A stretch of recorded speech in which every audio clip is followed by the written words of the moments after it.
예수님을 유죄로 정죄했던 70여 명의 공회의원 중에 그것을 인정하지 않고, 유죄를 인정하지 않고 그들의 결정에 동의하지 않았던 한 사람이 오늘 본문에 등장하는데, 아리마대 사람 요셉입니다.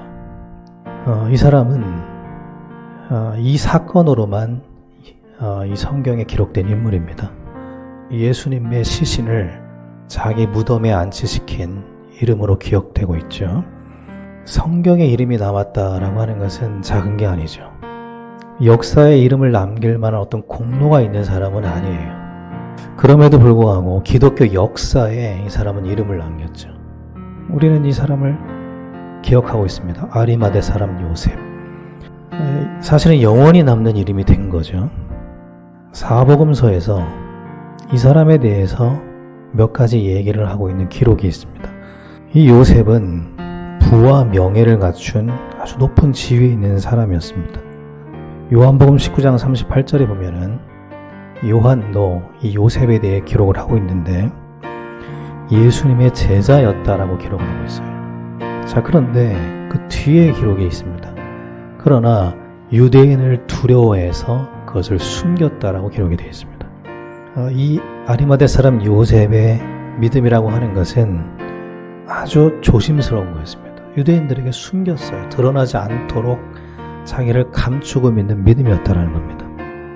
그러면서 사회적으로 유력한 사람이었는데 공회의 의원이었습니다. 그러니까 사회적으로 꽤 지위가 있고 영향력이 있는 사람이었죠. 마가복음 15장 43절에 보면 존경받는 사람이었습니다. 유대사회의 주류층이었어요.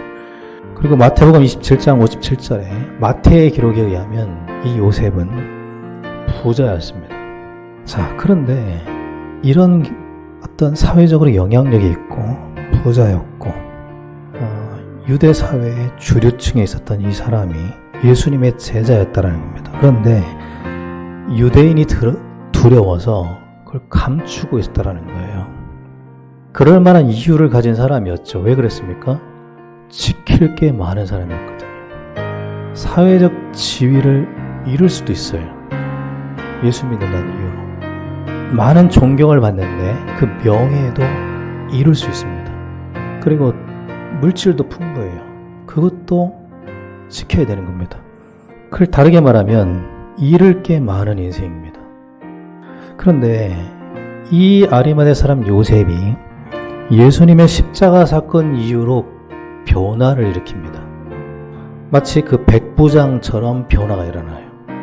예수님의 십자가 사건은 사실 누가 보더라도 예수님의 실패거든요. 객관적으로.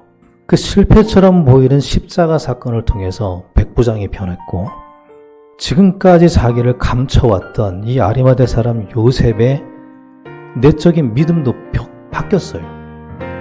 우리가 한 가지를 알아야 됩니다.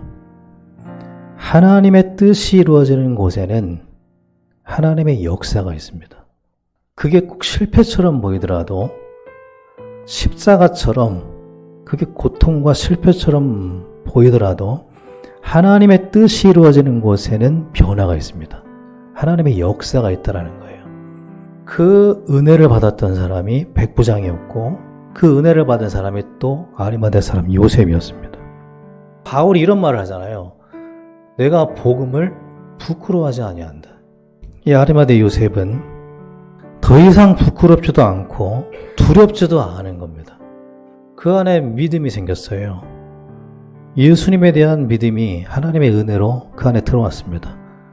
그래서 빌라도에게 가서 시신을 요구했고, 공개적으로 내가 예수님을 따르고 지지한다라는 사실을 드러냈습니다. 그게 뭐를 말하는 겁니까? 그것은 자기가 그동안 지키려고 했던 것을 다 내려놨다라는 걸 의미하는 거예요. 쉽게 말하면 자기가 지키려고 했던 인생을 내려놨다라는 걸 말하는 겁니다. 이 일로 아리마대 사람 요셉은 기독교 역사에 영원히 남는 사람이 되었습니다. 하나님의 역사에 기록된다라고 하는 것은 성도로서는 굉장히 가치 있는 것이고, 그런 삶을 살아야 됩니다. 성경에 하나님의 역사를 써나가는 이들의 공통점이 다 똑같습니다. 그 사람들은 다 자기 인생을 주께 드린 사람들이에요. 자기 인생을 주님께 맡긴 사람들입니다.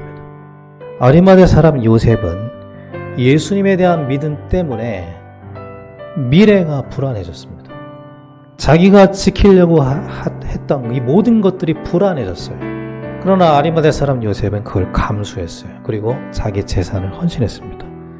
성경에 보니까 믿음의 사람들은 적어도 자기에게 오는 손해를 기꺼이 감수할 수 있는 내적인 힘이 있었습니다. 이 믿음의 사람들이 남긴 게 무엇입니까? 그들이 남긴 것은 진실한 믿음의 발자취였어요. 우리가 믿음으로 하나님의 것으로 채워지는 인생 되길 바랍니다. 하나님의 사람이라는 타이틀은 교회를 다니는 사람을 말하는 게 아닙니다. 오직 예수님에 대한 믿음 가지고 변화를 일으키는 사람, 그게 하나님의 사람입니다. 결과는 하나님께 맡기고 진실한 믿음의 걸음을 걸어가길 바랍니다.